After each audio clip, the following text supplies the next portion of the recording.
Yang terhormat Bapak Setiobudi SPD selaku Kepala SD Negeri Kalirejo, yang kami hormati pula Bapak Ibu Dewan Guru SD Negeri Kalirejo. Pertama, marilah kita senantiasa memanjatkan rasa puji syukur kehadirat Allah Subhanahu wa Ta'ala yang telah memberikan kita nikmat, utamanya nikmat sehat dan nikmat sempat, sehingga pada hari ini Selasa 24 Oktober 2023 kita masih bisa melaksanakan aktivitas dalam keadaan sehat walafiat. Yang kedua, salawat serta salam semoga tetap tercurahkan kepada junjungan kita Nabi besar Muhammad SAW. Semoga dengan bersalawat kita mendapat syafaat di hari akhir nanti. Bapak dan Ibu sekalian, saya di sini selaku pembawa acara izinkan untuk membacakan susunan acara pada diseminasi budaya positif oleh Ibu Diah Kartikasari, CGP Angkatan 9. Acara yang pertama yaitu pembukaan, yang kedua sambutan, yang ketiga pemaparan, dan yang keempat doa serta penutup. Baiklah, untuk memulai acara pada siang hari ini agar berjalan dengan lancar, mari bersama-sama kita buka dengan bacaan basmalah. Acara selanjutnya yaitu sambutan. Sambutan yang akan disampaikan oleh Bapak Setiobudi SPD selaku Kepala SD Negeri Kalirejo Kecamatan Bojonegoro. Kepada Bapak Setiobudi SPD, disilakan.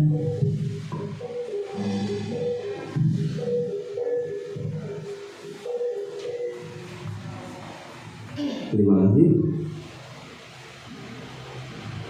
Assalamualaikum warahmatullahi wabarakatuh. Bapak Ibu yang saya hormati, pertama-tama mari kita panjatkan bersyukur kepada Allah SWT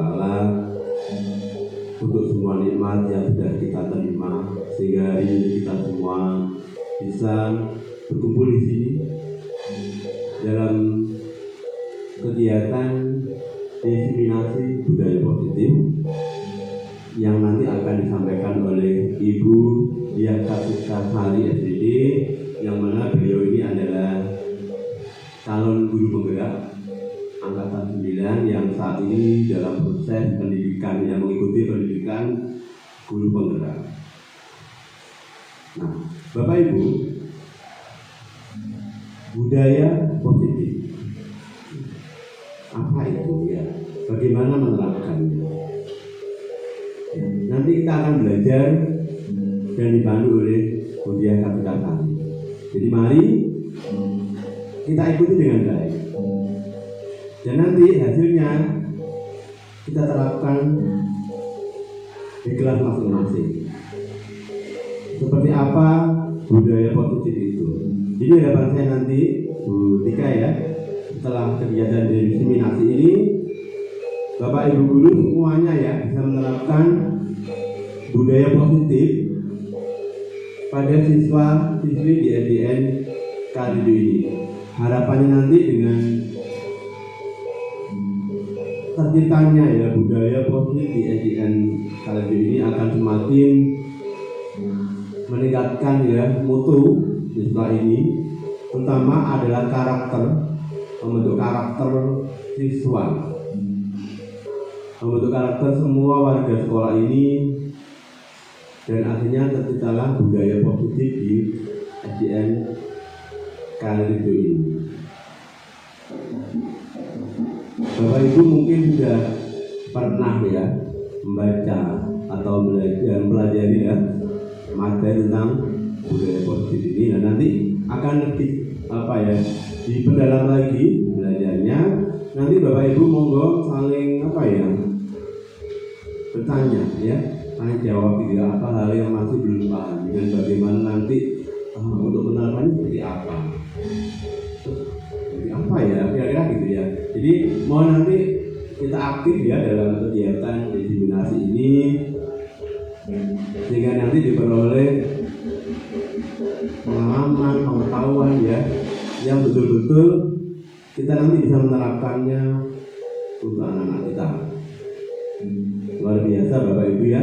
Nanti insya Allah mudah-mudahan ilmu ini sangat bermanfaat untuk panjenengan semuanya, untuk Bapak Ibu guru, untuk siswa, untuk semua warga sekolah ini, dan untuk kemajuan pendidikan di SDN Kalirejo ini. Sebelumnya saya ucapkan terima kasih kepada Ibu Diah Kartikasari yang sudah berkenan ya berbagi ilmu yang Bu Diah Butika terima selama pendidikan guru penggerak. Nanti kita akan mendapat virus ilmu ya yang tentunya sangat bermanfaat untuk kita semuanya, dan mari apa yang kita dapatkan nanti ya betul-betul kita terapkan di kelas masing-masing, dan akhirnya nanti akan terwujudlah budaya positif ya yang nanti akan membentuk karakter baik pada anak-anak didik kita.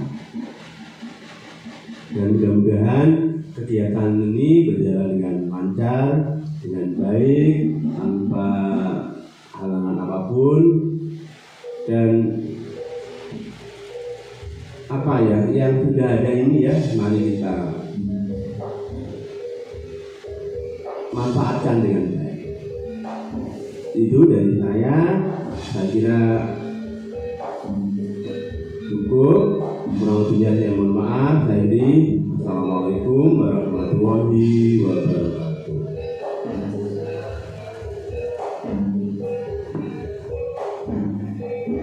Terima kasih disampaikan.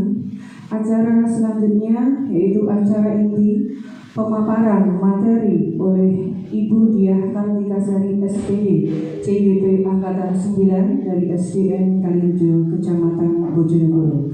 Kepada Ibu Diah Kartikasari SPD disilakan.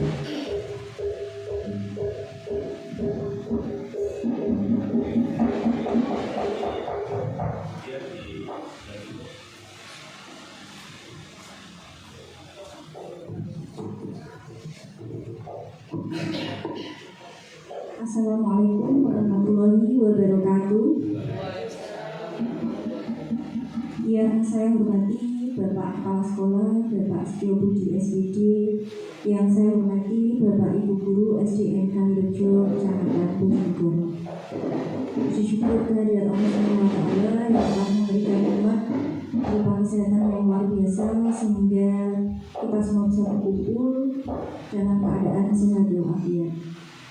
Pada kesempatan hari ini saya ucapkan terima kasih kepada Bapak Ibu Guru yang bersedia hadir dan mengikuti kegiatan yang sebenarnya ini adalah tugas saya Ibu-Ibu, tugas saya di pendidikan guru penggerak Angkatan 9. Saya bersyukur sekali sudah sampai ke tahap ini, yaitu tahap diseminasi budaya positif.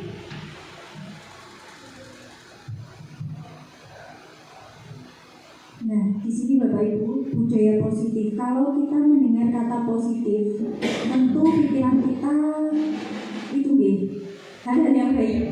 Ya, betul. Nah, budaya positif, pasti budaya positif itu hal-hal yang baik saja isinya ya. Budaya positif di sini merupakan perwujudan dari nilai-nilai atau keyakinan universal yang diterapkan di sekolah. Budaya positif yang diterapkan di sekolah adalah salah satu perwujudan dari visi guru yang mengandung nilai kebajikan sesuai dengan tujuan pendidikan nasional yang dijabarkan dalam profil pelajar Pancasila.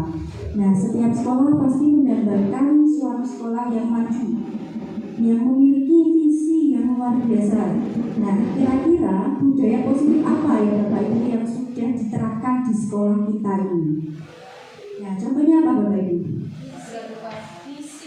Disiplin. Nah, kebiasaan sholat duha. Apa lagi? Baca surat pendek, maksudnya kebiasaan ya. Kira-kira apa lagi? Banyak sekali ya Bapak Ibu. Berjamaah. Perubahan paradigma. Tentu setiap sekolah akan mendapatkan perubahan paradigma yang lebih maju. Nah, perubahan paradigma ini untuk membangun budaya yang positif, sekolah perlu menyediakan lingkungan yang positif, aman, dan nyaman. Apakah sekolah kita sudah menjadi sekolah yang aman dan nyaman, Bapak Ibu? Insya Allah sudah ya, aman dan nyaman serta positif. Lazimnya disiplin dikaitkan dengan kontrol. Dalam hal ini kontrol guru dalam menghadapi murid. Nah, Bapak Ibu, budaya positif itu sangat erat kaitannya dengan filosofi KHD Ki Hajar Dewantara. Dengan menjalankan budaya positif di sekolah akan mempermudah tercapainya tujuan pendidikan yang sesuai filosofi KHD, yaitu pendidikan yang berpihak pada murid dan bersifat menuntun tumbuh atau hidupnya kekuatan kodrat yang ada pada murid. Nah, Bapak Ibu guru, sudahkah pendidikan kita berpihak pada murid? Sudah ya. Contohnya seperti apa Bapak Ibu yang berpihak kepada murid? Mungkin belum maksimal ya. Nah, perlu dimaksimalkan lagi. Yang harus kita tahu bahwa kita harus mengedepankan apa yang menjadi kebutuhan murid kita, bukan apa yang menjadi keinginan kita menjadikan murid kita seperti apa, tetapi bagaimana dan apa yang sebenarnya dibutuhkan oleh murid kita. Nah, ini ada beberapa kata. Kira-kira Bapak Ibu dari sekian kata mungkin ada kata yang baru dilihat dari ini atau dirasa asing. Yang mana ya? Segitiga restitusi ya. Nanti kita akan bahas. Ada disiplin positif, teori kontrol, teori motivasi, keyakinan kelas, hukuman dan penghargaan, kebutuhan dasar manusia, posisi kontrol guru, dan segitiga restitusi. Bagian segitiga restitusi ya berarti ya. Nah, apa ya itu segitiga restitusi? Ya. Perubahan atau paradigma teori kontrol. Menurut Dr. William Glasser, ilusi guru mengontrol murid. Ilusi bahwa kritik dapat membuat orang merasa bersalah dan menguatkan karakter. Ilusi bahwa semua penguatan positif, efektif, dan bermanfaat. Ilusi bahwa orang dewasa memiliki hak untuk memaksa. Dari keempat kalimat ini coba kita lihat yang paling bawah. Ilusi bahwa orang dewasa memiliki hak untuk memaksa, betul? Ya, betul apa salah ini? Contohnya murid kita besok harus bawa alat warna, memaksa. Padahal sebenarnya murid kita punya keinginan sendiri. Sebenarnya tidak bawa alat warna, maunya bawa cat air, misalkan kan sama-sama warna. Nah, kita tidak mau tahu, pokoknya besok harus bawa warna. Nah, seperti itu. Berarti itu ilusi bahwa orang dewasa memiliki hak untuk memaksa. Nah, ini. Bisakah kita mengontrol seseorang? Bisa Bapak Ibu? Sangat bisa, ya toh. Apalagi yang kita kontrol adalah anak didik kita. Wes pasti itu ya. Jadi anak didik kita itu kalau dengan misalkan guru kelasnya itu pasti nurut. Ibarat kata disuruh nyemplung ke sumur pasti dia ikut. Kalau gurunya yang nyuruh, gitu. Nah, ini stimulus respon kita mengubah orang agar berpandangan sama dengan kita. Nah, teori kontrolnya kita bisa memahami pandangan orang lain tentang dunia. Nah, di sini kita berusaha memahami pandangan orang lain tentang dunia. Tidak serta-merta kita harus mengubah orang lain itu berpandangan sama seperti kita. Contohnya tadi, murid kita ketika kita punya keinginan A, murid kita harus sama A. Padahal kita tidak tahu sebenarnya murid kita itu punya ide yang lebih cemerlang, ya toh, ke arah B misalkan. Tetapi padahal itu ada tujuannya sama, bahkan lebih baik. Nah, itu diganti di teori kontrol itu berusaha memahami, bukan mengubah, tapi memahami. Yang kedua, perilaku guru dilihat dari suatu kesalahan. Betul atau salah? Di sini betul ya, ini selalu kita lakukan. Ya, misalkan ada anak didik kita, ayo anaknya dipukul, ayo pukul. Nah, misalkan itu sudah pasti salah karena tidak bisa. Nah, padahal semua perilaku itu memiliki tujuan. Nah, tujuannya misalkan ketika dia memukulnya tidak keras, padahal dia punya tujuan. Ketika suara itu terdengar tidak keras akan menghasilkan irama yang lebih bagus, misalkan. Begitu ya. Yang ketiga, orang lain bisa mengontrol saya. Bisa Bapak Ibu. Saya juga sering dikontrol orang lain. Gitu ya. Sama. Nah, dan itu di teori kontrol hanya Anda yang bisa mengontrol diri Anda. Sebenarnya hanya kita yang bisa mengontrol diri kita sendiri. Selanjutnya, pemaksaan ada ketika bujukan gagal. Betul atau salah Bapak Ibu? Apa sering terjadi ini? Ya. Ketika tidak bisa dibujuk, otomatis pemaksaannya gagal. Dipaksa dia ketika bujukannya gagal. Nah, ini dalam teori kontrol sudah diubah menjadi kolaborasi dan kesepakatan. Jadi tidak lagi pemaksaan, tidak lagi bujukan, tapi menjadi kesepakatan untuk menciptakan sebuah pilihan. Nah, yang terakhir model berpikir menang atau kalah. Ini juga kita sebagai seorang guru pasti berpikir menang dan kalah. Apalagi ketika murid kita mengikuti sebuah perlombaan ya, pasti kita akan berpikir menang atau kalah ya. Padahal kita selalu memberi stimulus kepada anak didik kita. Menang dan kalah itu urusan belakangan. Padahal kita pengennya menang. Nah, untuk model berpikir menang. Diana Gosan dalam bukunya Restoring School Discipline menyatakan ada 3 motivasi perilaku manusia. Yang pertama, untuk menghindari ketidaknyamanan atau hukuman. Ini adalah tingkat terendah dari motivasi perilaku manusia. Biasanya orang yang motivasi perilakunya hanya menghindari hukuman atau ketidaknyamanan akan bertanya, apa yang akan terjadi jika saya tidak melakukannya? Ini contohnya apa Bapak Ibu? Untuk menghindari ketidaknyamanan atau hukuman, biasanya orang apa ini?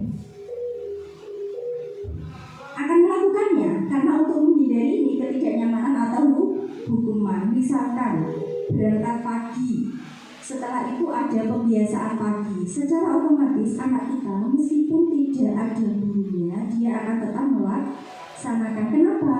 Karena untuk menghindari ketidaknyamanan atau hukuman. Sebelumnya sudah ada pembicaraan kedua dengan gurunya. Misalkan setiap pagi harus ada guru. Saya titipkan ke ketua kelasnya. Dicatat ya, siapa kira-kira nanti yang tidak ikut murojaah misalkan. Nah, itu sering kita lakukan bulan. Sering ya. Nah, itu sebenarnya untuk menghindari ketidaknyamanan atau hukuman. Nah, tidak melakukan, pasti dia akan mendapatkan hukuman atau konsekuensi dari gurunya.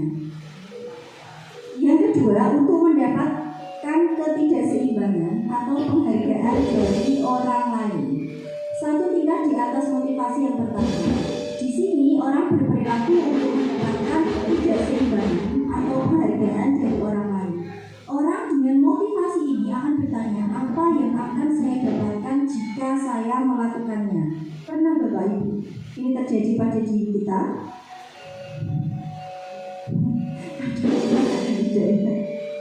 Jadi mendapatkan ketidakseimbangan atau penghargaan dari orang lain. Jadi saya melakukannya karena apa ya? Karena akan mendapatkan suatu imbalan jika saya melakukannya. Ini ada yang tersenyum berarti pernah mengalami ya?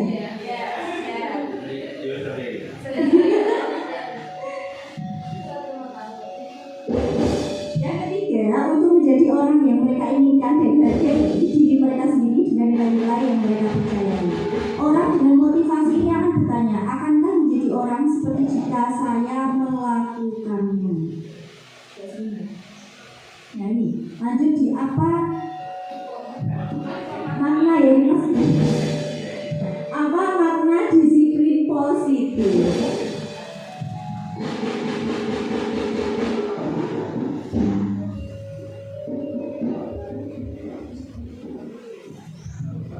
Apa makna disiplin positif, Bapak Ibu?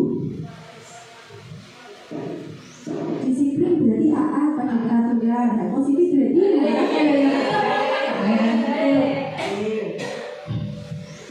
disiplin positif adalah proses pendisiplinan terhadap anak tanpa memberi ancaman atau memberi hukuman. Padahal Bapak Ibu, kita kalau memberi disiplin, awas, ya.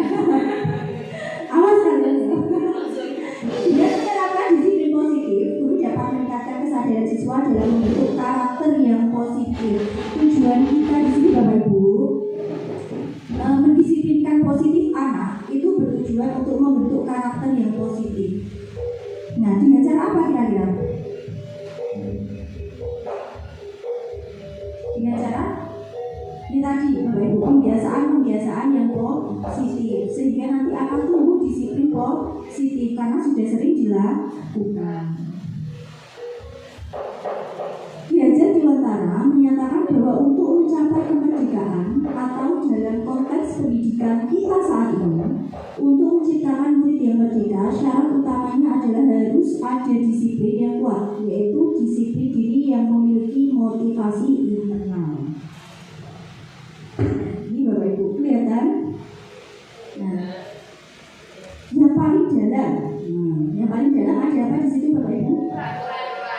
Peraturan kelas. Lanjut ke kalau peraturan kelas saya kira sudah semua ya, di kelas itu pasti ada peraturannya. Salah satu contohnya apa Bapak Ibu? Nah, dilarang berbicara saat ibu guru mengajarkan. Nah, apalagi? Dilarang terlambat. Dilarang apa lagi? Dilarang semua ya. Nah, lanjut menjaga kebersihan. Di situ keluar satu lagi ada keyakinan kelas. Nah, keyakinan kelas padahal selama ini yang dibuat adalah kesepakatan kelas. Nah, di sini ada keyakinan kelas. Nanti kita bahas bersama-sama. Lanjut, ada lingkungan positif. Nah, jadi jika peraturan kelas sudah dilaksanakan, keyakinan kelasnya sudah dibuat, nanti akan tumbuh lingkungan yang positif dan pasti akan terbiasa budaya yang positif. Jadi tingkatannya seperti itu Bapak Ibu. Ada peraturan kelasnya dulu, setelah itu ada keyakinan kelas yang disepakati, bukan kesepakatan kelas ya, di sini keyakinan kelas, kemudian tumbuh lingkungan positif dan kebiasaan atau pembiasaan budaya yang positif. Nah, ini keyakinan kelas. Keyakinan kelas merupakan sebuah nilai-nilai kebajikan universal yang telah disepakati secara tersirat dan tersurat, lepas dari adanya latar belakang suku, negara, bahasa maupun juga agama. Keyakinan kelas dibuat secara bersama-sama dengan seluruh siswa yang mempunyai nilai-nilai kebajikan yang dapat dipercaya. Keyakinan kelas merupakan salah satu disiplin positif yang dapat untuk diterapkan dalam membangun budaya positif di lingkungan sekolah. Nah, sampai di sini kira-kira keyakinan kelas dan kesepakatan kelas itu sama atau bukan ya? Sama? Sama? Ya. Oh, sama tapi beda. Jadi itu beda. Ini berarti sama. Nah, lanjut. Nah, ini. Nah, langkah menentukan keyakinan kelas. Kira-kira nomor 1 ya mana? Yang mana dulu? Yang mana? Yang mana ya? Yang mana? Nomor 1? Berdiskusi mengenai gambaran perilaku. Di sini dia ada sama ya. Yang punya mana? Berdiskusi memunculkan peraturan. Berdiskusi memunculkan peraturan. Ya, itu berarti nomor berapa? 1. Oh, nomor 1. Terus nomor 2-nya yang mana? Yang 1 apa 2 Bapak Ibu? Nomor 1 yang Terus pokoknya berdiskusi ya. yang nomor 2 nomor 1. Oh, nomor 2 nomor 1 ya. Loh, nanti kita buktikan dulu nanti. Oh, gimana? Bukti ya? Pertama nomor 2. Terus nomor 2-nya yang mana? Oh, sebentar ya. Nomor 3-nya yang mana? Setelah berdiskusi. Oh, nomor 4. Meninjau tentang keyakinan kelas. Nah, nomor 5-nya yang mana? Berdiskusi berdiskusi mengenai peran seluruh warga. Terakhir, mestinya disatukan atau ditinjau ulang. Kita buktikan dulu. Nah, iya. Jadi harus tahu perannya dulu ya. Ya. Yang diajak diskusi ini perannya sebagai siswa, atau penjaga sekolah ya, atau orang tua, atau gurunya, atau siapa. Nah, ini dilihat dulu, berdiskusi mengenai perannya dulu seluruh warga kelas. Kemudian selanjutnya berdiskusi mengenai gambaran perilaku yang mencerminkan keyakinan kelas. Kemudian setelah itu berdiskusi memunculkan peraturan-peraturan yang perlu ditaati oleh warga kelas. Kemudian mengubah peraturan menjadi kalimat yang lebih positif. Kemudian menyatukan peraturan menjadi nilai kebajikan atau keyakinan kelas. Dan yang terakhir adalah meninjau ulang keyakinan kelas dari waktu ke waktu. Gimana Bapak Ibu? Sudah ada gambaran antara kesepakatan kelas dan keyakinan kelas? Sudah ya. Jadi keyakinan kelas itu dibuat setelah ada kesepakatan kelas ya. Jadi kalau sudah ada kesepakatan baru diyakini bersama-sama sehingga menjadi keyakinan kelas. Jadi muridnya diajak berdiskusi dulu. Nah, setiap murid boleh menyebutkan 1-2 kalimat. Kira-kira kita sepakati yang mana? Nah, setelah tahu kira-kira mana yang akan disepakati sudah diambil, kemudian disusun menjadi keyakinan kelas. Nah, ini antara peraturan dan keyakinan kelas atau nilai kebajikan yang dituju. Selalu kembalikan buku ke tempatnya. Nah, ini kan sudah peraturan di Bapak Ibu. Jadi tidak dikembalikan ya pasti akan diapakan sama Bapak Ibu guru. Nah, dikasih sanksi. Padahal di sini kita tidak boleh memberi sanksi. Bolehnya memberi apa? Konsekuensi. Sanksinya dihilangkan untuk menumbuhkan budaya positifnya. Yang ada hanya konsekuensi. Selalu kembalikan bukumu di tempatnya. Nah, ini nilai kebajikan yang dituju adalah tanggung jawab. Berarti kita mendidik anak kita untuk bertanggung jawab. Nah, bertanggung jawab. Selain mengembalikan buku ke tempatnya, kira-kira bertanggung jawab itu apa lagi nih Bapak Ibu? Membuang sampah di tempatnya. Itu apa? Masuk ke kebersihan. Kalau tanggung jawab? Ya, sudah membalikan buku atau Membalikan barang yang dipinjam. ya, membalikan barang yang dipinjam. Nah, kepada pemiliknya. Nah, yang selanjutnya dilarang mengganggu orang lain. Ini nilai kebajikan yang dituju adalah menghormati orang lain dan diri sendiri. Hadir di sekolah 15 menit sebelum pembelajaran dimulai. Ini menghormati orang lain juga, komitmen pada tujuannya. Dilarang melakukan kekerasan. Nah, dilarang melakukan kekerasan yang sudah selalu didengungkan di setiap sekolah, yaitu anti-bullying. Nah, ini nilai kebajikannya adalah keselamatan untuk menyelamatkan anak kita. Nah, bullying itu kan tidak hanya bullying verbal nih Bapak Ibu, tapi ada bullying non verbal atau fisik itu tadi ya. Nah, lanjut dilarang menggunakan narkoba, ini jelas sekali kesehatan, bergantian atau menunggu giliran, kesabaran, menghormati orang lain, ya, ini antri, menggunakan masker, kesehatan dan keselamatan, jangan berlari di kelas atau koridor. Jelas sekali ini keselamatan yang diamankan. Ini penghargaan dan hukuman. Nah, di sini kita sebagai guru itu sudah pasti sering memberikan penghargaan kepada anak didik kita. Betul atau salah? Betul, sering sekali. Hukuman sering juga ya, sering. Setiap hari ya. Nah, penghargaan dan hukuman. Apakah penghargaan adalah bentuk pengakuan atas pencapaian siswa dalam belajar? Betul? Ya, betul Bapak Ibu. Tapi terkadang penghargaan yang kita berikan itu bukan salah, tapi kurang tepat. Nah, penghargaan itu kan tidak harus berupa barang, ucapan terima kasih itu juga masuk di penghargaan. Ketika kita memberikan sebuah penghargaan di depan teman-temannya, misalkan juara 1 dikasih buku 10. Nah, pemberiannya dilakukan di depan semua teman-temannya. Seperti itu boleh kira-kira?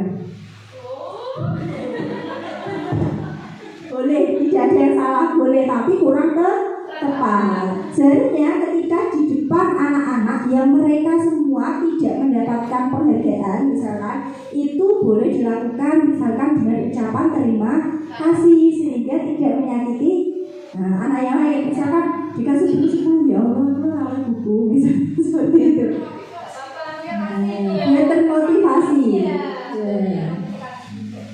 Tapi mungkin ada sesuatu yang lebih tepat lagi selain memberikan hadiah berupa barang, misalkan apa? Ayo.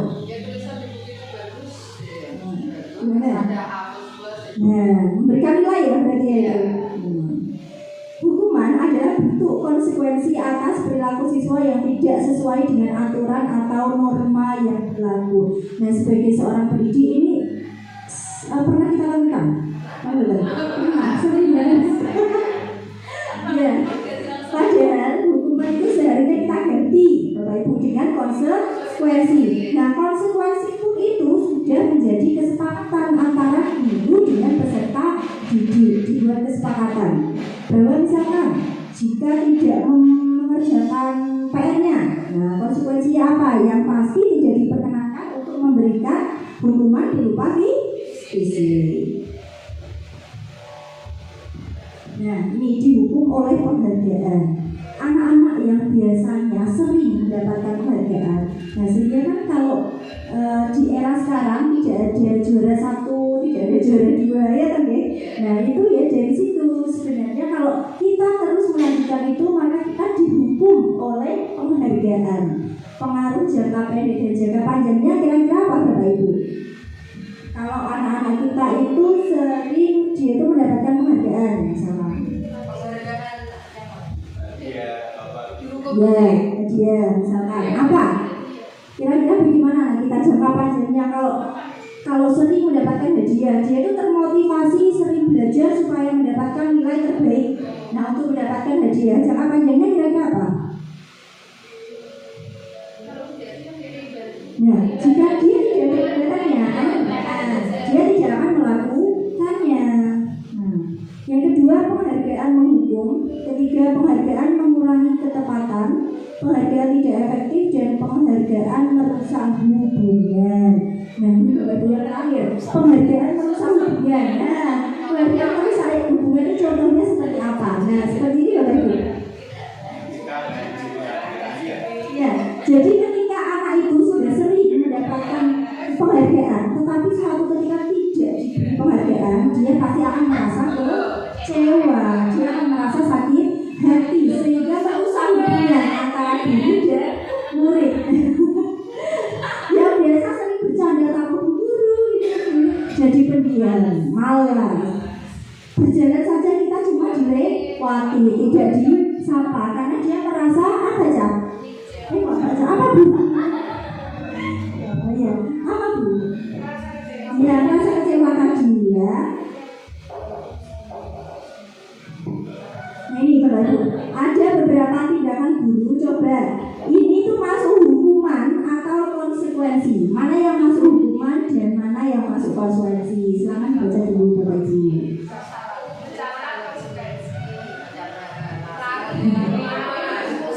Sudah, kira-kira ini pernah panjenengan semua lakukan?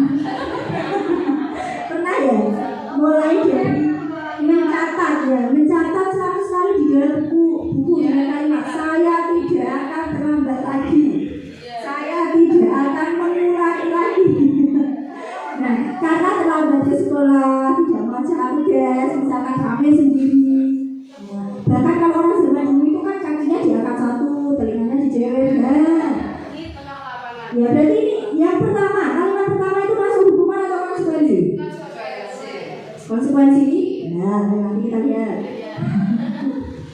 Yang kedua, lari mengelilingi lapangan basket 2 kali karena pelanggar, hukuman. Ya, hukuman.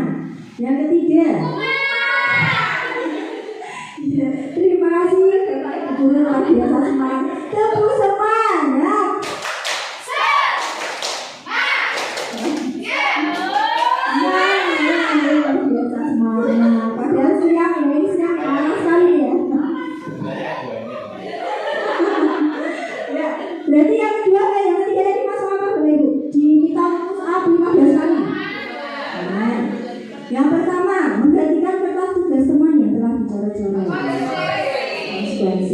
membersihkan tumpahan air di meja, meminta murid tidak mengenakan sepatu seharian di sekolah karena tidak mengenakan sepatu hitam, lari mengelilingi lapangan basket. Jadi apa ini? Ada pelajaran PJOK loh. Gimana konsekuensi ya? Kita buktikan.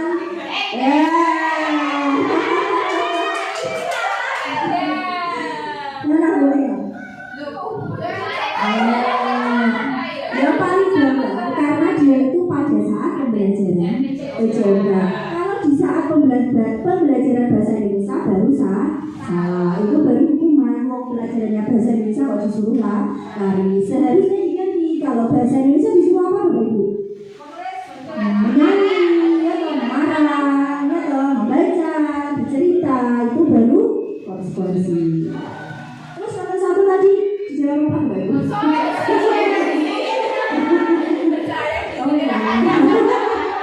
Ada yang menjawab hukuman, ada yang menjawab konsekuensi.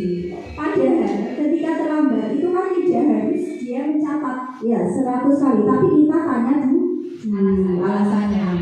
Kira-kira terlambat kenapa? Usianya kira-kira kenapa? Misalkan seperti itu ya. Kalau gurunya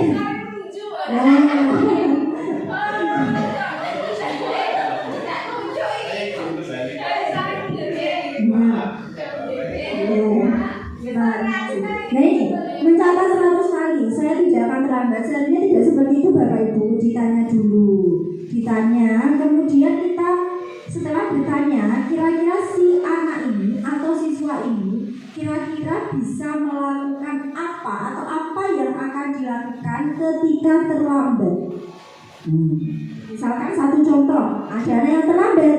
Setelah ditanya, ternyata tadi malam main game Bu, tidurnya kemalaman. Kita tanya kembali, kira-kira kalau seperti itu seharusnya kamu bagaimana? Ditanya, besok tidak terlambat lagi Bu, itu kan besok. Nah, untuk hari ini kira-kira apa yang akan kamu lakukan untuk menggantinya? Nah, ditanya itu, bukan langsung kita memberikan hukuman. Yang kedua ini tadi dijawab apa Bapak Ibu? Hukuman, berarti kita sudah jelas sekali. Yang ketiga hukuman. Yang keempat menggantikan kertas tadi apa? Konsekuensi. Membersihkan tumpahan air di meja. Konsekuensi. Nah ini sudah betul semua kecuali yang ini ya, lari mengelilingi lapangan. Nah lari mengelilingi lapangan ini kan fisik. Nah dilihat lagi ketika pembelajarannya apa. Nah ketika PJOK sudah jelas dia pasti akan disuruh lari karena di lapangan. Nilainya berapa? Sama. Kenapa sama juga? Ini berapa ini? Kalau Bapak Ibu guru tidak ada yang benar dan tidak ada yang salah, semua benar. Nah ini perbedaan hukuman dan konsekuensi.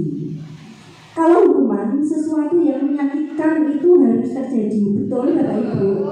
Betul sekali. Ketika kita menghukum anak didik kita, itu secara tidak langsung kita itu sudah menyakiti tanpa kita sadari.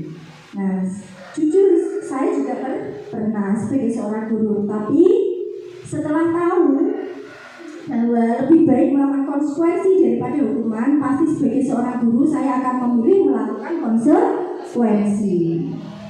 Sesuatu yang menyakitkan harus terjadi. Kalau konsekuensi itu sesuatu harus terjadi saja, tidak ada yang menyakitkan. Beda itu ya, harus terjadi saja tanpa menyakitkan. Ya. Beda lagi Bapak Ibu. Kalau ngepelnya karena dia menumpahkan, maka dia harus ngepel untuk membersihkan. Terus gimana? Oh karena terlambat. Nah besok berarti tidak boleh diulang lagi ya. Ditanya dulu kira-kira terlambat kenapa? Terus ya. Ya. Kenapa terlambat?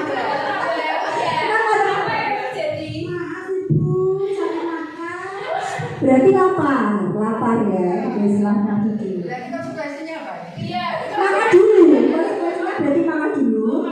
Iya, setelah selesai makan baru ikut Jesi benasi. Nah, yang kedua, membuat anak sakit fisik maupun hati untuk jangka waktu lama. Kan ya, ketika anak itu dibentak itu berapa ribu apanya dia itu kan rontok. Iya, dia akan rontok, dia akan apa ya, jatuh, putus sebenarnya itu.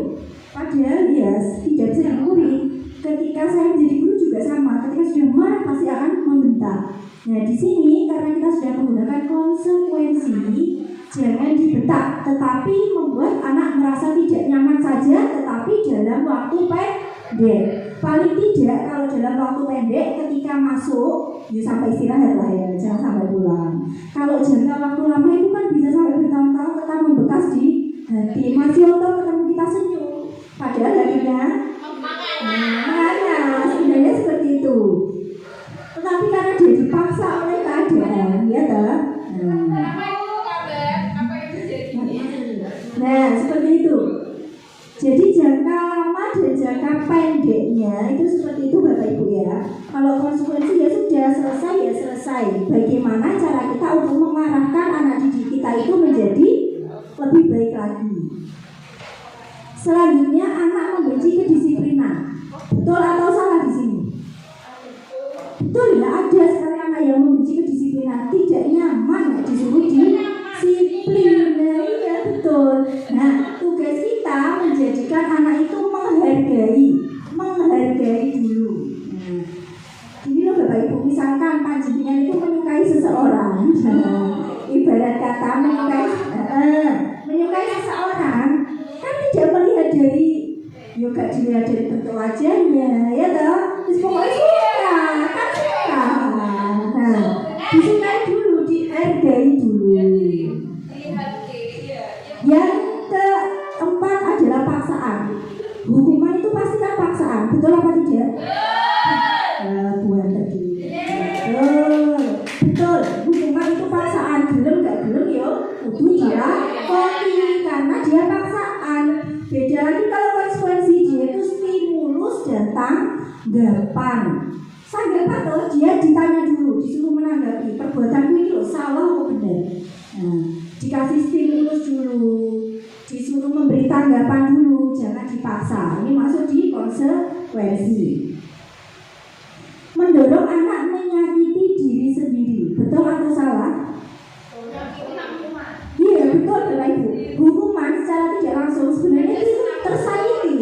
Nah, tapi mau tidak mau dia harus melakukan.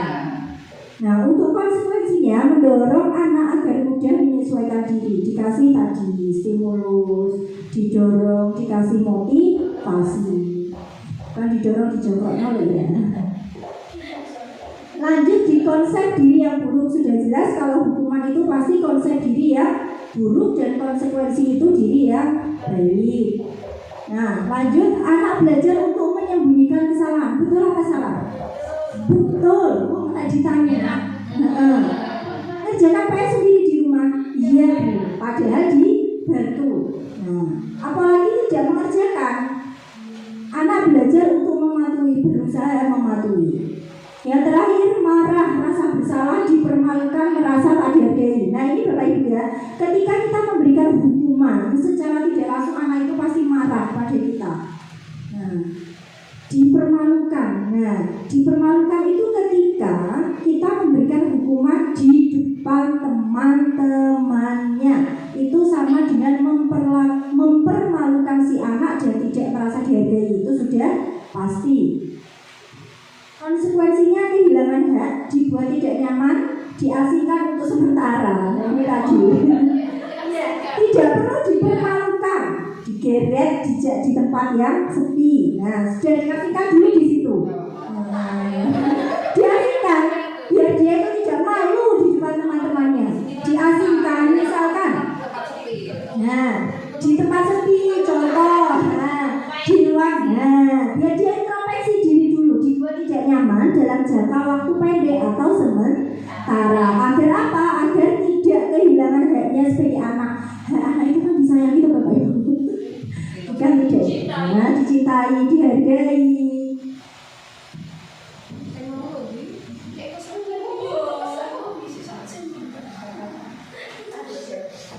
Ini lanjut ke kebutuhan dasar manusia. manusia. Yang pertama itu ada belonging, power, fun, dan freedom. Kira-kira kalau disuruh memilih, Bapak Ibu memilih yang mana? Fun, ya. Terlihat ya, freedom. Nah. Power, semua sampai power, ayo, berkuasa. Ayo, nah. Coba Bapak Ibu. Coba saya minta Bu Is dan Bu Mar tetap di tempat, pegang salah satu benda, bayangkan saja. Yang tidak terlihat, Bu Is memegang sesuatu di dalamnya ada mata. Bu Mar berusaha untuk melepaskan genggamannya Bu Is. Genggamannya Bu Is, dia berusaha. Boleh Bu Is? Tidak boleh sama Bu Is, tidak boleh. Tidak boleh. Nah, Bu Is akan berusaha sekuat tenaga menggenggam. Karena apa? Karena Bu Is itu menggenggam sesuatu yang berharga. Bocah ya, berharga, Bapak Ibu. Berharga sama dengan anak kita. Ketika anak kita itu punya sesuatu yang sebenarnya tidak ingin kita buka, tidak ingin kita ketahui, tapi kok dipaksa untuk membuka, otomatis apa yang terjadi? Marah, dia itu merasa ngamuk, merasa apa? Dikendalikan, akhirnya dia tidak fun, ya kan? Tidak ada kebebasan, tidak mendapatkan cinta kasih karena sudah dipaksa tadi. Nah, di sini power itu sebenarnya terletak pada siapa? Kalau di dalam kelas, guru. Jelas, power, gelem pokoknya guru itu sebagai power, punya kekuasaan ya, punya kekuasaan penuh ketika di kelas. Nah, guru yang baik itu harus satu, mengedepankan fun-nya anak-anak, kesenangannya anak, kebebasannya anak, cinta dan kasih sayang, serta kebutuhan untuk bertahan hidup. Nah, kalau di sekolah kan kebutuhan untuk bertahan hidup itu contohnya apa? Nah, ya, kalau menjadi manusia kan makan ya, untuk bertahan hidup kita makan. Tetapi bertahan hidup di sini untuk siswa bagaimana dia itu ya belajar, diakui di kelasnya. Nah, bertahan di situ dia. Nah, ini untuk kebutuhan kita, kebutuhan bertahan hidup tadi makan, minum, sehat dan merasa aman. Kasih sayang dan rasa diterima, itu diterima, dicintai, nah, berbagi, bekerja sama dan lain-lain. Nah, kekuasaan dan power, nah, didengar. Kalau kita di dalam sekolah, kan kita pasti punya pemikiran, oh power itu jelas ada pada kepala sekolah. Mau tidak mau harus didengar, meskipun kadang setengah hati, ada ya seperti itu.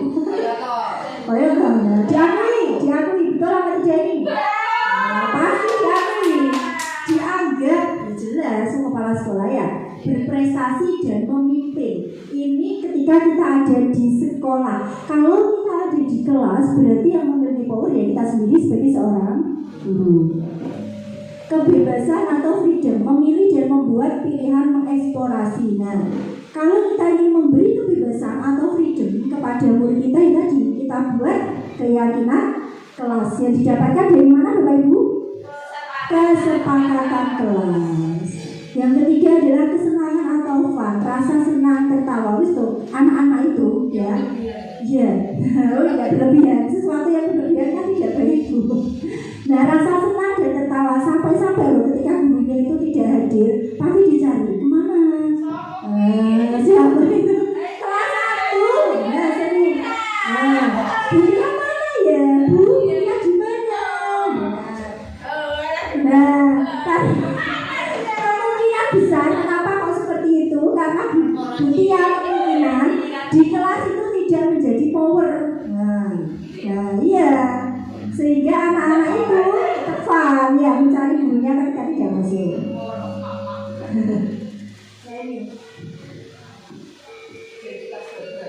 Motivasi ada dua, motivasi eksternal itu identitas yang gagal dan identitas yang berhasil. Guru berbuat perbuatannya ini menunjuk. Mengerti tahu ya Bapak Ibu? menunjuk.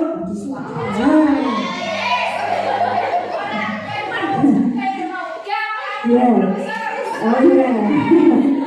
Menyakiti bahkan menyindir rontok gitu ya. Nah ini kalau identitas gagalnya, kalau kamu tidak melakukannya saya akan, ayo kamu tidak mau tak apa no, tak jauh mas kamu ya. Berarti kita sudah menjadi guru yang identitasnya gagal. Kalau ini menjadi guru yang identitasnya berhasil, nah ini ditanya dulu. Apa peraturannya? Apa konsekuensinya? Diingatkan, Kak. Kamu kok seperti ini? Kita sudah membuat keyakinan kelas bersama-sama. Masih ingat konsekuensinya apa? Jadi ditanya dulu. Nah ini hasilnya Bapak Ibu. Kalau kita menjadi guru yang identitasnya gagal, itu menjadi pemberontak, pendendam, dan menyalahkan orang lain. Ini sudah pasti. Nah, terus pokoknya nih, kamu gak berbuat ini, kamu salah. Nah, itu sudah pasti. Karena menjadi apa? Guru yang identitasnya gagal. Nah, akhirnya pemberontak, menjadi pendendam. Padahal anak-anak kita yang kita temui dari pagi sampai siang, setiap hari, dari hari Senin sampai hari Sabtu, tujuan kita yang sebenarnya adalah membuat mereka merdeka. Nah, apalagi kurikulum kita saat ini adalah kurikulum merdeka. Sudah seharusnya anak kita juga merdeka. Sehingga, sehingga anak-anak kita pasti akan menjadi anak yang suka berbohong. Padahal dia itu sebenarnya melakukan, tetapi berbohong, berkata ya tidak sebenarnya, karena dia takut disalahkan. Dia sudah bosan mungkin disalahkan, kok aku terus disalahkan. Pernah nggak mengalami seperti itu? Kok aku atau bu? Padahal aku sehingga itu Bapak Ibu. Kalau kita menjadi identitas guru yang berhasil atau sukses, itu menyesuaikan bila diawasi dan menguatkan karakternya. Nah tadi karakternya, kita menginginkan karakter peserta didik yang bagaimana tadi? Punya disiplin positif. Ini ada kasus. Ada suara tulus. Suara tulusnya ini dari seorang guru. Bahasa tubuhnya tidak kaku. Mendekati muridnya. Guru berkata, Alia, apakah kamu mengetahui jam berapa sekolah dimulai? Ini berarti terlambat sekolah ya, Bapak Ibu. Nah, Alia tahu Bu, jam 7. Nah, gurunya bertanya lagi, ya, jadi kamu terlambat. Apa alasan kamu terlambat? Ditanya alasannya dulu. Oke, langsung nah, selama hidupku gak keri. Pengalaman. Nah, berarti kita harus merubahnya. Sampai gak keri. Bisa kok keri ya. Itu juga saya. Nah, makanya kita harus merubah nih Bapak Ibu. Iya, jadi kamu terlambat. Ditanya dulu, apa alasannya kamu terlambat?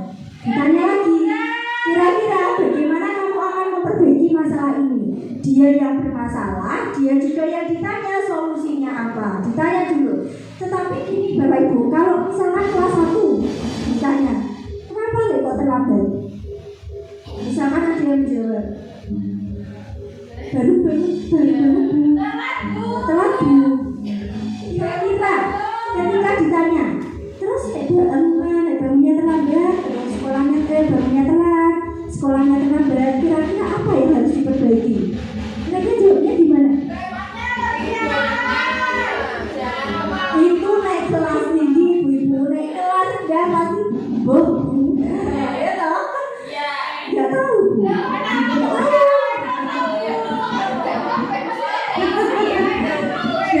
guru kelas pasti bilang gitu ya Bu. Nggak tahu. Berarti apa yang harus dilakukan kira-kira Ibu? Bapak Ibu yang mengajar di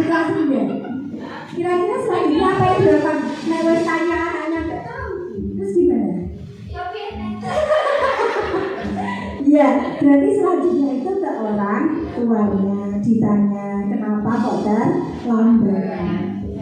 Nah ini contoh di kelas tinggi Bapak Ibu. Saya tidur terlalu malam karena main game Bu. Saya akan lebih bijak lagi dalam mengatur waktu. Itu naik kelas tinggi, sudah besar, sudah paham. Dan ini baik itu bisa dilakukan. Apakah besok akan ada masalah untuk kamu agar bisa di tempat waktu ke sekolah? Nah pasti si anak akan bilang tidak. Itu sudah jelas. Saya bisa hadir tepat waktu. Nah kemudian gurunya pasti akan menghargai kita, hargai usahanya karena dia sudah mau berjanji. Nah, saya juga sama kok Bapak Ibu. Kenapa nih rumus saya kayak gini? Kira-kira pada kasus tersebut guru ada di posisi yang mana? Yang mana Bapak Ibu? Nah, sebagai manajer. Nah, manajer itu, manajer. Bukan pemberi hukuman ya, karena kan nanti jadi hukum Bapak Ibu. Ditanya dulu tadi, ditanya dengan suara yang tulus. Nanti kan cemburu didikan. Tidak, tulus tidak apa? Bentar, ya. Menanyakan alasan, memberi kesempatan. Nah ini yang paling penting adalah memberi kesempatan murid kita. Urung-urung murid dicecar terus dengan pertanyaan disalahkan sehingga murid tidak punya kesempatan untuk mencari solusinya sendiri. Ayo, siapa yang tanya tadi apa itu segitiga restitusi? Nah ini Bapak Ibu, segitiga bermuda. Segitiga restitusi itu adalah proses dialog yang dilakukan oleh guru, bahkan dapat juga dilakukan oleh orang tua agar dapat menghasilkan anak yang berkarakter mandiri, bertanggung jawab, konsekuen, dan berkomitmen untuk menjadi diri yang melaksanakan disiplin positif. Dari sini ada yang ditanyakan Bapak Ibu? Sudah pernah dilakukan. Oh iya. Iya, sebenarnya segitiga restitusi itu nih proses dialog. Nah dialognya ya tadi sama ketika ini Bapak Ibu. Nah ini juga masuk di segitiga restitusi. Jadi tidak langsung menyalahkan, tidak langsung menjudge, tapi menanyakan dulu. Kira-kira salahnya apa? Kalau sudah salahnya seperti ini, solusinya bagaimana? Itu diarahkan dulu ke anak.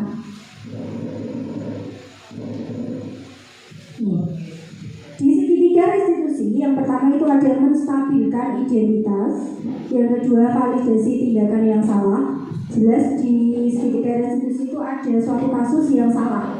Nah, nanti baru menanyakan keyakinan. Nah, harapan kami semoga di SD kita ini setiap kelas nanti punya keyakinan kelas. Selain kesepakatan kelas, juga punya keyakinan kelas.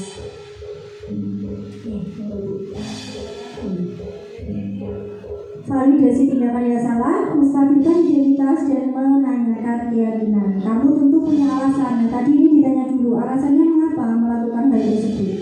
Nah, ditanya lagi anaknya, adakah cara yang lebih efektif untuk mendapatkan apa yang kamu butuhkan? Sehingga di sini Bapak Ibu, ketika menjadi seorang guru itu mengutamakan kebutuhan si anak, bukan keinginan guru, tapi kebutuhannya dulu, kebutuhan anak, bukan keinginan guru. Kemudian menanyakan nilai-nilai apa yang telah disepakati. Nah, ditanya, kamu ingin menjadi orang yang seperti apa? Setiap orang pasti pernah melakukan kesalahan. Betul apa salah? Betul. Kamu bukan satu-satunya orang yang melakukan itu. Jadi diberi motivasi, ibu tahu misalkan, ibu tahu kamu bersalah, tapi kamu bukan orang satu-satunya yang melakukan kesalahan. Sehingga pasti akan tumbuh rasa dihargai. Ini 9 ciri-ciri restitusi. Yang pertama, bukan untuk menebus kesalahan, bukan, namun untuk belajar dari kesalahan. Saya yakin Bapak Ibu, jika anak kita beri motivasi, tidak langsung kita salahkan, pasti dia akan belajar dari kesalahannya. Kecuali anak yang blek-blek. Tapi beda lagi karena dia bukan blek, tetapi belum paham. Kalau dia paham, pasti dia akan melakukan. Dunianya sudah berbeda. Boleh bukan? Ini adalah pemahamannya.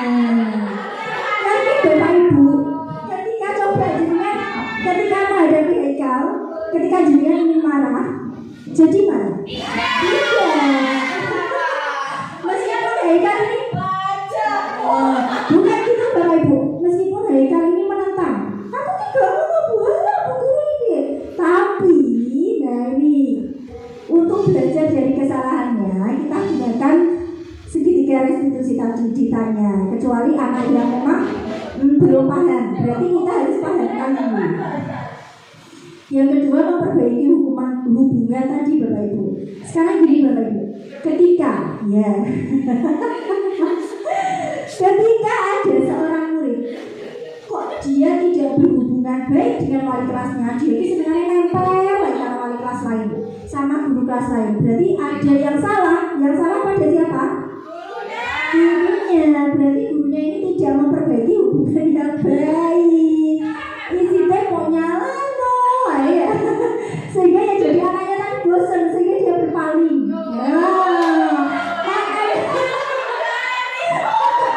Ya, sama Bapak Ibu yang punya pasangan, berarti dia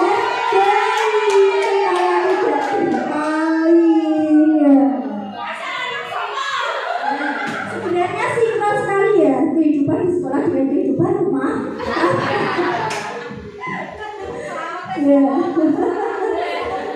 Yang ketiga, tawaran bukan paksaan. Jadi ditawari dulu. Nek kamu melakukan ini salah, nah ditawari besok melakukan kesalahan lagi. Mau apa? Ditakon apa gelarnya dulu. Nah, jangan apa. Tapi tidak dipaksa, ya kan? Kita tidak memaksa, tapi mereka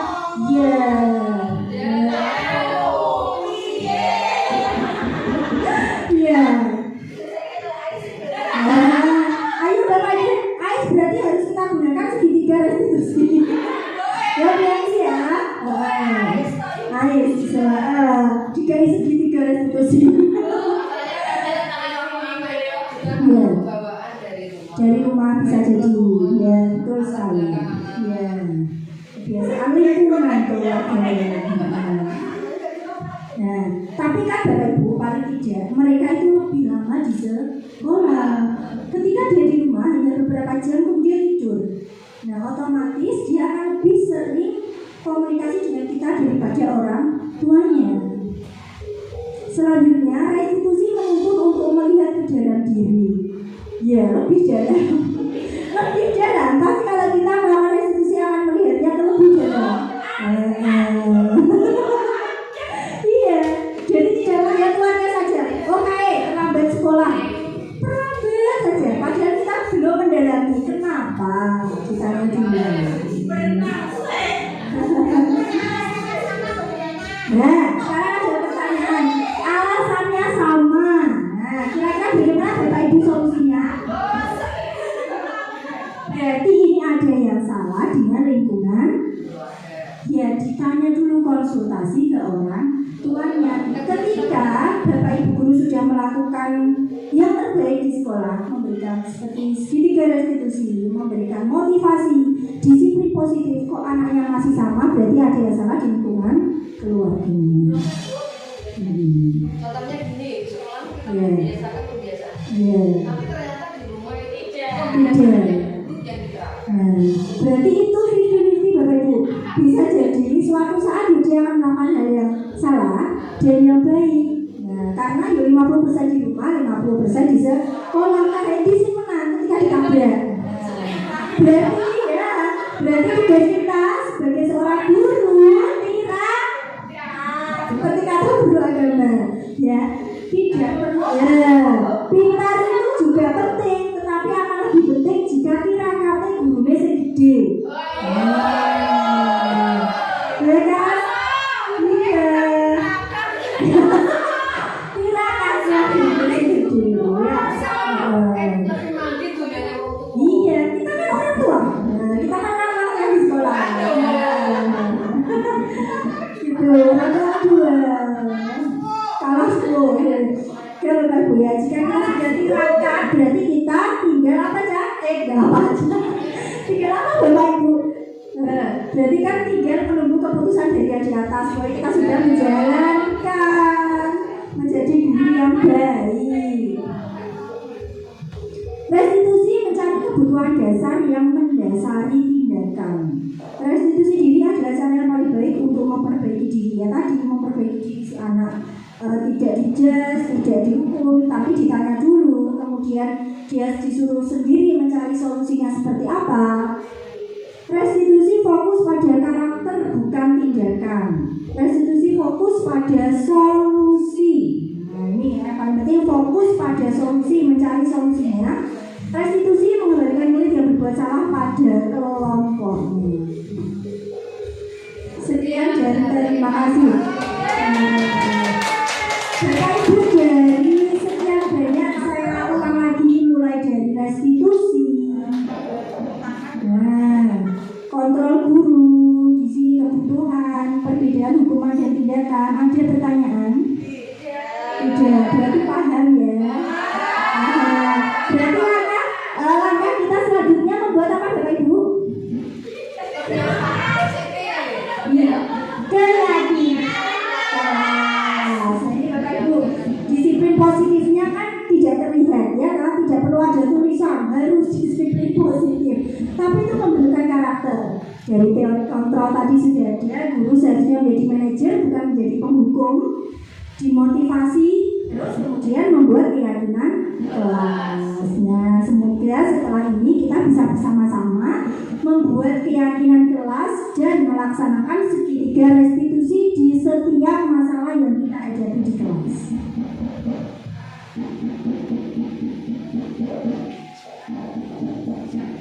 Sampai sini tidak ada pertanyaan Bapak Ibu? Ya. Terima kasih. Semoga ini Bapak Ibu yang saya pelajari di JPP selama satu modul. Di modul 1 itu ada 4 modul, 1.1, 1.2, 1.3 dan 1.4 ya ini. Ini semuanya terkoneksi sehingga menjadi diseminasi budaya positif.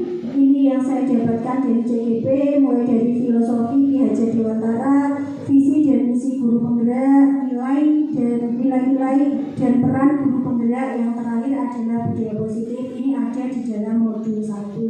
Selanjutnya nanti saya masih ada modul 2 dan masih ada modul 3 yang akan segera dilaksanakan. Terima kasih banyak atas waktunya dan kesempatan hari ini kita bisa belajar bersama. Harapan kami semoga setelah ini kita semua bisa membuat keyakinan kelas yang kita dapatkan dari kesepakatan kelas bersama dan menjalankan rutinitas kita, dan ketika kita mendapatkan berbagai masalah kita bisa menggunakan segitiga restitusi tadi sebagai bentuk upaya kita untuk menjadikan anak disiplin positif dan membudayakan sikap positif.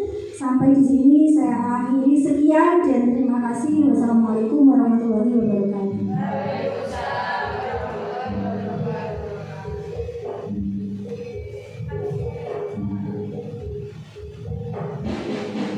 Baik, terima kasih disampaikan kepada Ibu Diah Kartikasari. Semoga apa yang disampaikan materi hari ini tentang budaya positif bisa bermanfaat untuk kita semua dan kita bisa melaksanakan sehingga anak-anak kita memiliki sikap atau perilaku yang positif dan lebih maju lagi untuk lembaga SDN Kalirejo Kecamatan Bojonegoro. Acara selanjutnya yaitu doa. Kepada yang bertugas, disilakan.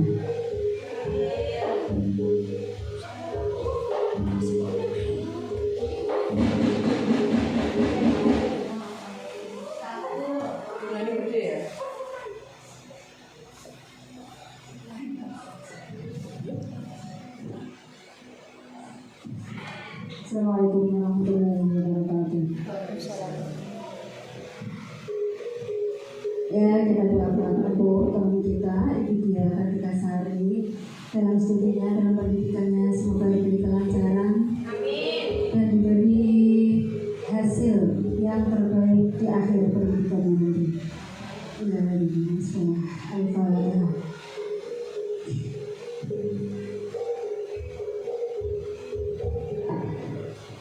Allahumma shalli ala sayyidina Muhammad wa ala ali sayyidina Muhammad. Alhamdulillah rabbil alamin. Hamdan syakirun alimin. Alhamdulillah Allahumma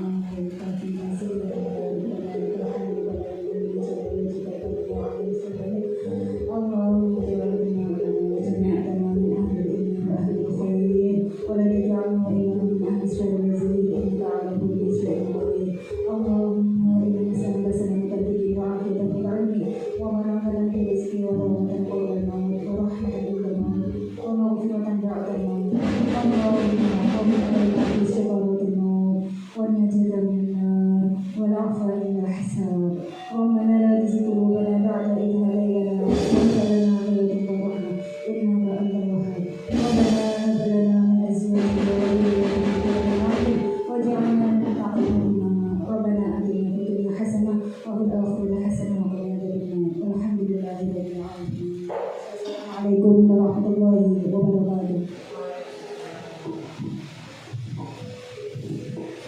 Baiklah, rangkaian acara dan acara sudah kita lalui. Ini tinggal acara yang terakhir yaitu penutup. Mari kita tutup acara pada siang hari ini dengan bacaan hamdalah bersama-sama. Alhamdulillah. Dan saya ingin membawa acara. Mohon maaf apabila ada kesalahan. Dan saya akhiri. Wassalamualaikum warahmatullahi wabarakatuh.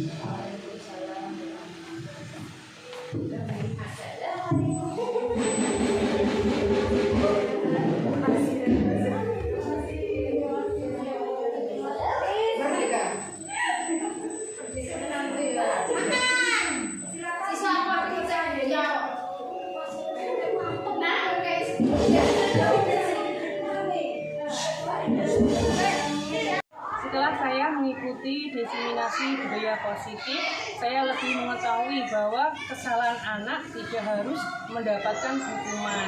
Jadi insya Allah saya akan segera menerapkan di kelas saya, Bu. Diseminasi budaya positif ini saya sangat bermanfaat dan akan saya terapkan di kelas saya. Terima kasih. Assalamualaikum warahmatullahi wabarakatuh.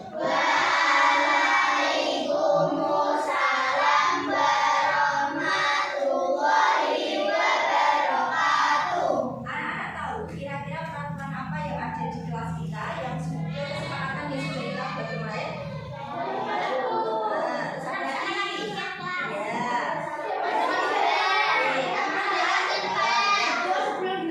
Silahkan kalian boleh menulis satu keyakinan yang kalian anggap itu termasuk keyakinan kelas, ya.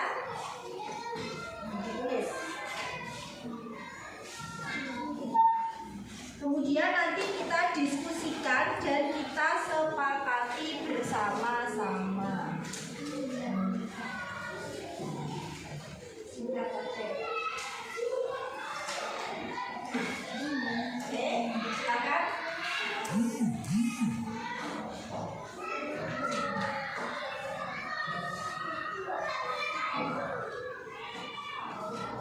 Nanti bagi yang sudah bisa ditaruh di sebelah kanan sini.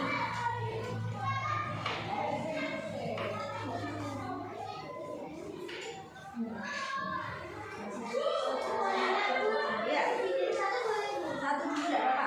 Nanti kita bisa lihat. Boleh lebih dari satu, nanti saya kasih kertas lagi. Kalau satu kertas untuk satu kalimat saja, ya. Sudah? Ya sudah, bisa langsung ditempel.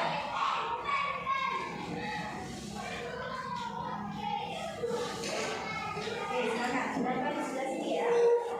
Oke. Sebelah sini. Assalamualaikum. Tangan ditempel. Oke. Tangan ditempel. Ayo yang berdata.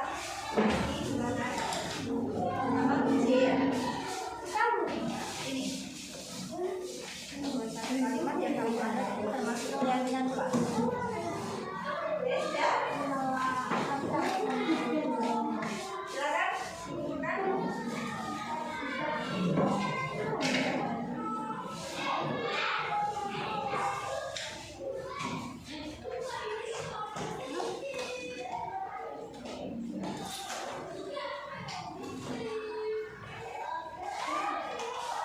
Ada yang bersedia membacakan di depan?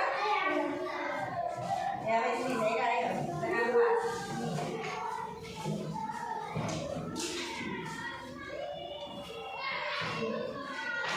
Sudah semua?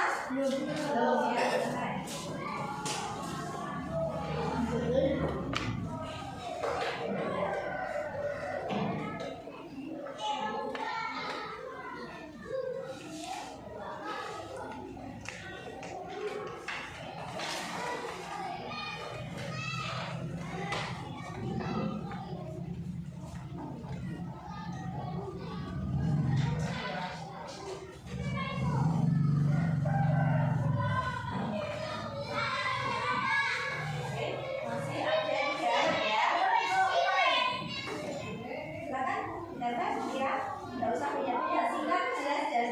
Nah, yang penting kita nanti menjalankannya.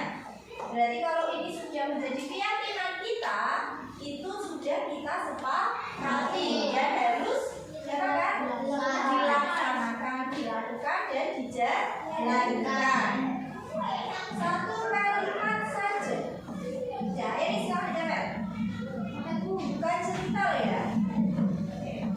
Ya.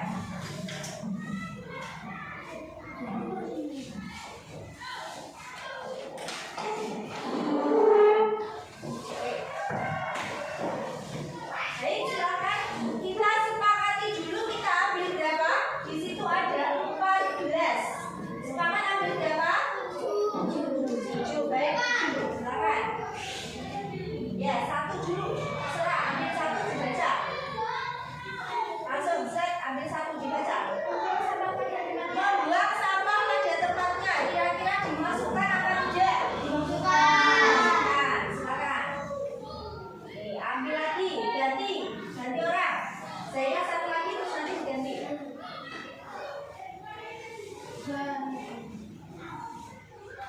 Dibaca. Mengerjakan tugas ya ini. Nah, dengan tepat waktu. Disepakati atau tidak? Ya. Ya, silakan. Ganti lagi. Siapa yang ambil? Ayo. Baru 2 ya. Satu-satu aja ya.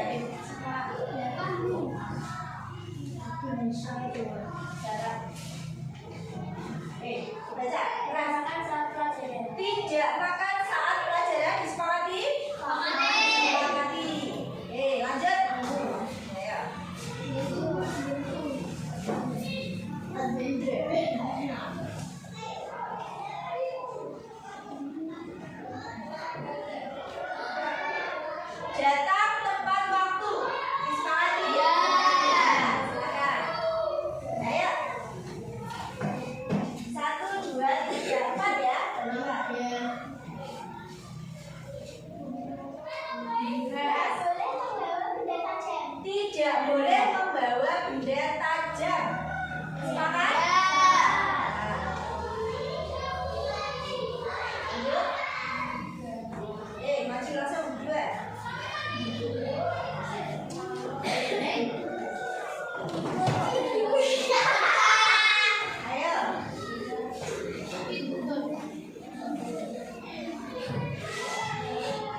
Setelah saya mengikuti diseminasi budaya positif, saya lebih mengetahui bahwa kesalahan anak tidak harus mendapatkan hukuman. Jadi insya Allah saya akan segera menerapkan di kelas saya, Bu. Diseminasi budaya positif ini saya sangat bermanfaat dan akan saya terapkan di kelas saya. Terima kasih. Assalamualaikum warahmatullahi wabarakatuh.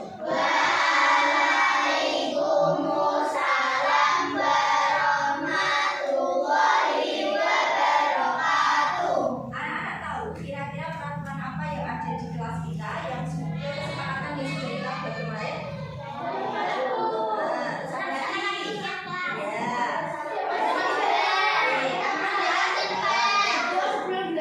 Silahkan kalian boleh menulis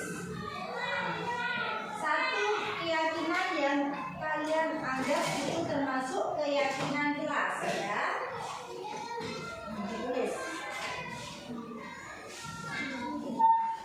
Kemudian nanti kita diskusikan dan kita sepakati bersama-sama.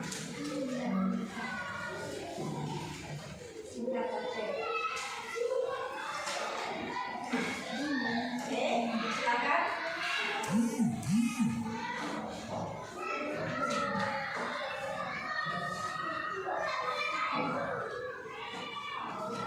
Nanti bagi yang sudah bisa ditaruh di sebelah kanan sini.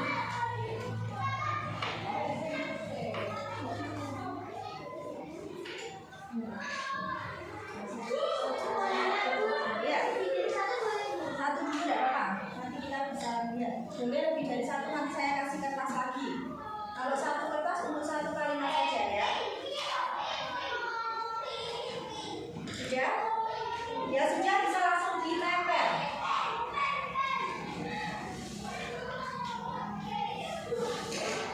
Oke, silakan. Ditempel di sebelah sini, ya. Oke.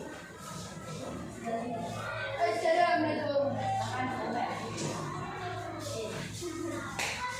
Silakan ditempel. Ayo yang berbeda. Ini silakan. Nama kunci, ya. Ini. Kalimat yang kamu anggap itu termasuk keyakinan kelas. Oke, sudah? Silakan gunakan.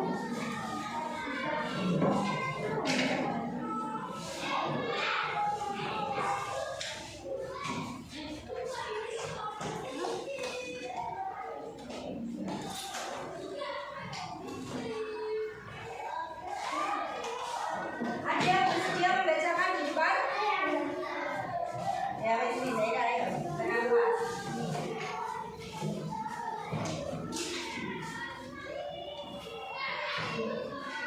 Sudah semua? Belum. Ya, selesai.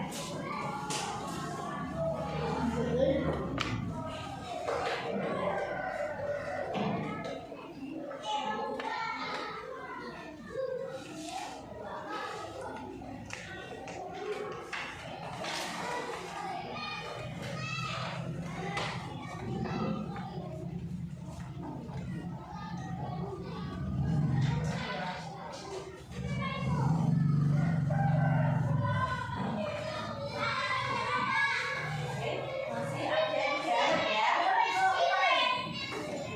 Silakan dapat ya. Tidak usah banyak-banyak, singkat, jelas dan padat. Nah, yang penting kita nanti menjalankannya. Berarti kalau ini sudah menjadi keyakinan kita, itu sudah kita sepakati dan harus dilaksanakan, dilakukan dan dijalankan. Satu kalimat saja. Ya, ini silahkan jawab. Bukan cerita ya. Ya.